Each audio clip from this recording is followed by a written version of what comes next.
Hello mga amigo. Ayan mga amigo, habang tayo nagta-travel galing sa paghahatid ng ating mga kasama sa trabaho, napakalakas ng ulan dito ngayon. Nandito tayo ngayon sa may part ng Magallanes sa may sakop ng Taguig at saka ng Pasay. Tapat po ng airport. Ayan, habang tayo nagta-travel, kita nyo naman,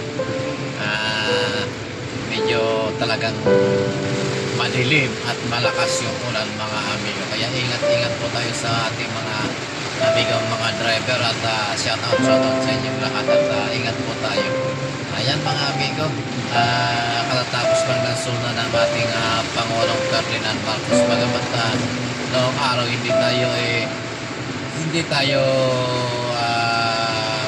pro Marcos, at kung ang presidente na maganda naman ang ginagawa, suportahan na lang po natin mga amigo. Bagamat tayo hindi sa totoo lang mga amigo, hindi natin ipinoto si President Ferdinand Bongbong Marcos Jr. Talagang ganyan, kailangan natin suportahan kung anong magandang nagagawa ng gobyerno natin para sa ating kinabukasan din naman yan. Pag may magandang nagawa, suportahan mo natin. Kagaya na naman po sa nagawa niya sa karagatan ng Pilipinas na kakatapos lang niya lang sabihin na any single centimeter ay hindi niya isusuko sa kahit sinong claimant ng karagatan at napag-aari natin mga amigo. Ayan, kaya mabuhay po tayo mga Pilipino sa buong mundo at sa buong Pilipinas. Ipagyabang natin na ang ating Pangulo pinagtatanggol yung ating karapatan sa ating mga lupain at katubigan. Ayan mga amigo, maraming pag-usapan doon sa naway magkaroon ng katuparan yung mga sinabi niya sa lalo-lalo doon sa education at pagbibigay ng magandang benepisyo sa ating mga teachers o mga guro mga amigo. Sana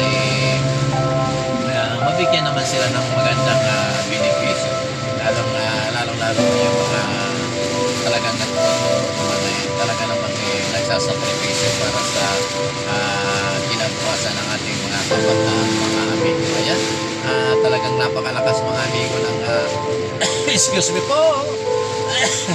Talagang napakalakas mga amigo ng ulan, no? Ang takbo po natin ay 50 lamang sa ngayon, pero nasa loob tayo ng Skyway mga amigo. Hindi naman pwede mapatakbo tayo ng napakabilis sa ganitong sitwasyon mga amigo. Talagang malapit na siya mag zero vicinity mga amigo. Kaya ingat po lang. Talaga naman nag-iingat tayo, kaya dublihin po natin yung pag-iingat mga amigo. Ayan, bagamat mabagal na yung takbo natin, medyo madilim talaga mga amigo. Sana huwag na mga amigo, kasi yung bahay namin na mga amigo, pag ganitong sitwasyon nangangamba ako, kasi bumabaha po doon sa ibaba ng aming tanganan mga amigo. Hindi tayo makakauwi ng nakamotor doon sa bahay natin mga amigo, kasi talagang sadyang malalim talaga ang baha doon. Sana naman huwag namang umabot sa ganong sitwasyon mga amigo. Ayan, wala tayong nakikita kundi siguro mga 5 meters na 10 meters lang yung nakikita ng ating camera, kasi talagang hindi mo na makikita yung malayuan mga amigo. Napakalakas talaga ng ulan. Ang takbo natin ay nananatili tayo sa 50 kilometers per hour mga amigo, kasi ayaw natin na magka-problema sa daanan. Tuloy-tuloy lamang po kahit na mabagal yung takbo natin, basta nag-iingat tayo, wala tayong madamay sa kalsada.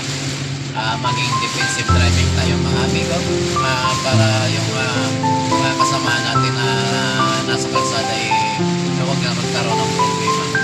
Hindi pwede yung ganitong mga driving skills na pinagmamayabang.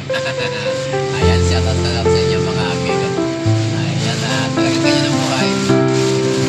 Panahon ng tagulan ngayon, kailangan natin magtrabaho mga amigo.